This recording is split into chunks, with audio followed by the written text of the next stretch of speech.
It was 35 years ago when then California Governor Ronald Reagan announced that he was going to run for president, and few would have suspected back then that in 2015 he would remain one of the nation's most influential presidents. And now, for the first time in a comprehensive book, members of his administration are explaining why it's easy to remember Ronald Reagan. So Fox's chief Washington correspondent James Rosen reports now from our nation's capital. A quarter century after he left the White House and more than a decade after his death, Ronald Reagan remains an icon and an industry, with scholars adding almost weekly to the hundreds of books already published about our 40th president. And he was an optimist. His message was a message of hope. At the National Press Club, former aides heralded the arrival of a truly unique volume entitled Reagan Remembered. It compiles first-hand recollections by 81 individuals who knew or worked with the Gipper, from his vice president George H.W. Bush to Secretary of State George Shultz to National Security Advisor Colin Powell. Former Ambassador Gil Robertson, who organized the book, remembered the moment aboard an airplane 47 years ago when a colleague delivered to California Governor Reagan the news that Martin Luther King had been killed.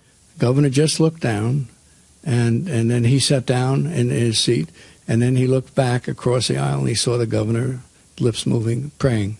Former Budget Director James Miller recalled a tense confrontation over taxes and spending between the president and then House Speaker Tip O'Neill, a Democrat. O'Neill exploded and said, "Mr. President, there you go. You're trying to bail out your rich friends."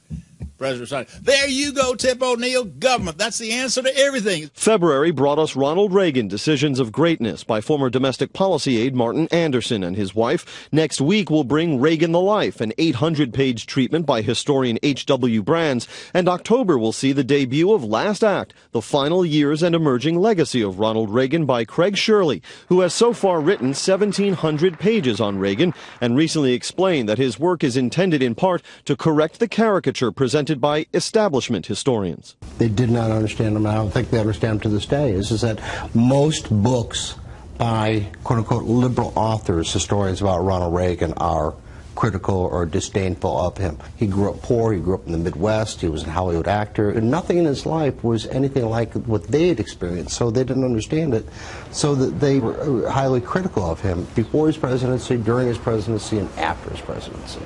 Also in attendance at the press club was William Webster, the only man to run both the FBI and CIA, still fit and sharp at 91, and who recalled former President Reagan privately expressing gratitude that when George H.W. Bush became president, he never criticized his predecessor.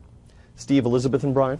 All right, James Rosen down in Washington, we thank you very much. I worked in Washington for the NBC station during the Reagan years, and one day I did a funny piece about Reagan, and somebody from the White House called up and said, "Hey, the president just saw that. Could we get a copy of that?" Oh, whew, you had me holding my breath there. So I took it to the White House the next day, and they said, "You want to come in and say hello?" You took it yourself? I did. I took that. I wasn't dressed for it. No interns back then. No interns. There were interns, but that's a whole other So what story. happened? He couldn't have been nicer. Oh. We had a very nice conversation. I also told him that the motorcades were going up and down my street, and I said, you know, if you're ever stuck in traffic, just pull over. I'm right there at what was it, New Hampshire and S. Of course, he never got stopped by traffic because he was actually causing the motorcade. Yes, he was. The pileup. Wow, anyway, great story. In fact, you have a picture, don't you? I do. I got a bunch of pictures. Now we have some tomorrow. There you go.